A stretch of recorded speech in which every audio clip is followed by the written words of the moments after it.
Hello everyone, welcome to my YouTube channel और मैं हूं Asfar. So guys, today's video is going to be very helpful and informative for all of you and I know आप लोग बहुत ही दिनों से इंतजार कर रहे थे ऐसी किसी वीडियो का, तो मैं हाजिर हूं इस वीडियो के साथ। सो आज की वीडियो में we are going to discuss about the last minute strategy for the C exams, not particularly C exams, like काफ़ी सारी टिप्स आप इसमें से दूसरे एग्जाम्स पर भी यूज़ कर सकते हो। Now these are going to be my personal favourite tips जो कि मैं यूज़ करती थी जब भी मैं सी के एग्ज़ाम के लिए जाती थी, क्योंकि ऑब्वियसली आप जितना भी कर लो 5 से 6 महीने में, अगर आप उन लास्ट कुछ दिनों में तैयारी नहीं कर पाते हो ना, तो आपकी पहले की सारी प्रिपरेशन वेस्ट चली जाती है। तो बहुत ज़रूरी होता है इन लास्ट के कुछ दिनों में अपनी प्रिपरेशन को बहुत ही ज़्यादा स्ट्रॉन्ग रखना। तो चलिए गाइज, बढ़ते हैं इस वीडियो की तरफ और देखते हैं वो सारी helpful tips. Now the first tip is focus on revision, okay, rather than learning new topics.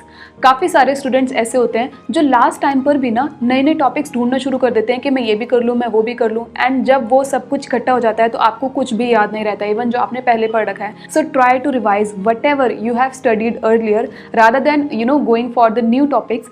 उससे कुछ नहीं होगा, रादर आपके दिमाग में कन्फ्यूजन क्रिएट होगी एंड इस पॉइंट ऑफ टाइम पर हम वो चीज़ बिल्कुल भी अफोर्ड नहीं कर सकते। So try to revise as much as you can from the summary notes. I hope कि आपने इस पॉइंट ऑफ टाइम तक अपने समरी नोट्स बना लिए होंगे, उसमें से ज़्यादा रिवाइज करो and then if you have time then आप प्रैक्टिस भी कर सकते हो। एंड गाइज, अगर आप कम टाइम में ज़्यादा प्रैक्टिस करना चाहते हो ना, तो मेरे पास आपके लिए एक फ़न तरीका है जिसके थ्रू आप बहुत ही कम टाइम में मैक्सिमम टॉपिक्स की प्रैक्टिस कर सकते हो। ओके गाइज, सो इसके लिए आपको जाना है @games.com की वेबसाइट पर। नाउ ये जो वेबसाइट है ना, यहाँ पर मल्टीपल क्विजेज होती रहती हैं, 250 प्लस क्विजेज होती हैं, 10,000 प्लस कॉम्पिटिटर्स हैं, काफ़ी सारे चैलेंजेस भी हैं यहाँ पर। सो बेसिकली आप क्या कर सकते हो, आप जो भी टॉपिक आपने पढ़ा है, इस वेबसाइट पर जाने के बाद आपको उस टॉपिक से रिलेटेड क्विज में पार्ट लेना है और देखना है कि आप कितना ज़्यादा स्कोर कर पा रहे हो। नाउ यहाँ पर आप अपने फ्रेंड्स को भी इन्वाइट कर सकते हो और उनके साथ कॉम्पिटिशन भी कर सकते हो एंड देख सकते हो कि आपकी तैयारी में कितनी कमी है। सो बेसिकली आपको अपने पढ़ने का तरीका वही रखना है। देन यहाँ पर आकर आप अपनी प्रैक्टिस करो, एनालाइज करो क्या गैप है एंड देन उस गैप को फिल करने की कोशिश करो through your revise strategy. Link आपको नीचे डिस्क्रिप्शन बॉक्स में मिल जाएगा, उसको चेक करना बिल्कुल भी ना भूलें। आई होप कि आपका ये एक्सपीरियंस बहुत ही ज़्यादा मज़ेदार रहने वाला है। तो चलिए गाइज, इसी के साथ हम बढ़ते हैं अपने नेक्स्ट टिप की तरफ। Now the second tip is going to be avoid discussing with your friends. Yes guys, ये मैं पर्सनली यूज़ करती थी, अभी भी यूज़ करती हूँ। जो लास्ट के कुछ दिन रह जाते हैं ना आपके पास, ट्राई करो इस टाइम पर अपने फ्रेंड से ये डिस्कस करना बंद करो कि तूने कितना करा है, मैंने कितना करा है, कंपेयर करना बंद करो। क्योंकि इस टाइम पर अगर आपको कोई भी ऐसा टॉपिक पता चला जो आपके फ्रेंड ने किया है बट आपने नहीं किया है, वो कुछ नहीं करेगा बट आपके दिमाग में बहुत ही ज़्यादा स्ट्रेस लेकर आएगा और कियोस मचा देगा आपके दिमाग में। उस सिचुएशन को हमें अवॉइड करना है। तो ऐसे में आप अपने फ्रेंड से डिस्कस करना बंद करें और जितना आपने किया है ना उस पर ट्रस्ट रखें, उसको बार बार रिवाइज करें। ओके गाइज, अगर आपको ये फील होता है कि मैंने पूरा सिलेबस कंप्लीट नहीं करा है, मैं आपको यहाँ पर एक बात बता दूँ, इवन अगर आप किसी रैंकर से पूछोगे ना कि क्या वो सीए के एग्जाम में 100% सिलेबस कवर करके गया था या नहीं, वो मना करेगा।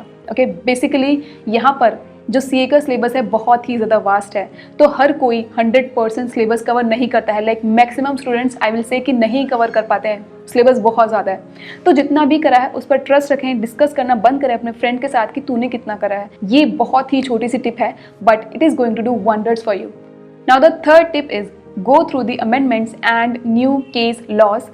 बेसिकली जो भी अमेंडमेंट्स होती हैं चांसेस ज़्यादा होते हैं कि वो एग्जाम में डायरेक्टली पूछी जा सकती हैं। ओके, अगर आप सी फाइनल या फिर सी इंटरमीडिएट स्टूडेंट्स हैं तो यहाँ पर आपको केस लॉज भी पूछे जाते हैं। तो जो भी नई अमेंडमेंट्स आई हैं, नए केस लॉज आए हैं, ट्राई करो उसी को ज़्यादा से ज़्यादा रिवाइज करो। एंड यहाँ पर मैं आपको कहना चाहूँगी कि इस टाइम पर आपको आरटीपी पे सबसे ज़्यादा फोकस करना है, क्योंकि आरटीपीज ही मैक्सिमम अमेंडमेंट्स को कवर करती है। तो आरटीपीज तो मतलब आपके दिमाग में छप जानी चाहिए कि कुछ भी इसमें से क्वेश्चन आ जाए तो मैं वहां पर जाकर अटेम्प्ट कर सकूं। So try to cover all the amendments, all the new case laws at the same time. जो भी उससे रेलिवेंट क्वेश्चंस आरटीपी में है वो भी कवर करके जाना। So don't forget this point.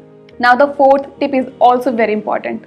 Don't carry the burden of your last paper. Now आपका लास्ट पेपर अच्छा गया हो, बुरा गया हो, कोई फर्क नहीं पड़ता, बट उसको आपने कैरी फॉरवर्ड नहीं करना है अपने नेक्स्ट पेपर में। फॉर एग्जाम्पल, अगर आपका लास्ट पेपर खराब गया है और आपको लग रहा है कि आप उसमें पास नहीं हो पाओगे, उसका इन्फ्लुएंस मत आने दो अपने नेक्स्ट पेपर पे। ओके, बहुत सारे स्टूडेंट्स के साथ ऐसा हुआ है कि उनका लास्ट पेपर खराब चला जाता है, वो कहीं ना कहीं उससे इफेक्ट होकर अपना नेक्स्ट पेपर भी बर्बाद कर देते हैं और जब वो रिजल्ट देखते हैं उनका लास्ट पेपर में वो पास हो चुके थे। बट बिकॉज उन्होंने उसका इफेक्ट कैरी फॉरवर्ड करा अपने नेक्स्ट पेपर में, उसकी वजह से उनका नेक्स्ट पेपर अच्छा नहीं हो पाया। तो या तो वो फेल हो गए या फिर उनका एग्रीगेट नहीं बना। तो ये वाली सिचुएशन आपके साथ क्रिएट ना हो, इस पर पूरा ध्यान रखना। आपका लास्ट पेपर कैसा भी गया हो, अच्छा गया हो, बुरा गया हो, अच्छा गया हो तो उसकी एक्साइटमेंट मत कैरी करना, ओके। बुरा गया हो तो उसका स्ट्रेस मत कैरी करना। बेसिकली जस्ट फ्रेश दिमाग से अपना नेक्स्ट पेपर अटेम्प्ट करना जैसे कि आपका पहला पेपर हो। Now the fifth tip is very basic but most important. जी हाँ, ट्रस्ट योर एफर्ट्स। आपने पिछले कुछ महीनों में, पिछले कुछ सालों में जितनी भी एफर्ट्स लगाए हैं, जितनी भी पढ़ाई करी है ना, उस पर अपना 100% ट्रस्ट रखो and don't doubt your potential. जैसे कि मैंने पहले भी कहा है, इवन अगर आप रैंकर को भी पूछोगे, उसको भी एग्ज़ाम तक उसको यही लगता था कि उसकी तैयारी अच्छी नहीं है, बट वो रैंक भी हासिल कर पाया क्योंकि उसने अपनी प्रिपरेशन पर ट्रस्ट दिखाया। तो आपने जितनी भी तैयारी करी है उस पर 100% ट्रस्ट करो एंड ये सोचकर जाओ that this is going to be my last attempt. इस तरीके से तैयारी करो, ओके गाइज। अगर आप ट्रस्ट नहीं रखोगे ना अपने ऊपर, तो कोई और भी आप पर नहीं रखेगा, और ऐसी चीज़ों से सक्सेस दूर भागती है। आपको अपने ऊपर 100% कॉन्फिडेंस रखना है, अपने एफर्ट्स पर 100% ट्रस्ट दिखाना है, सो दैट लक भी आपके साथ हो जाए।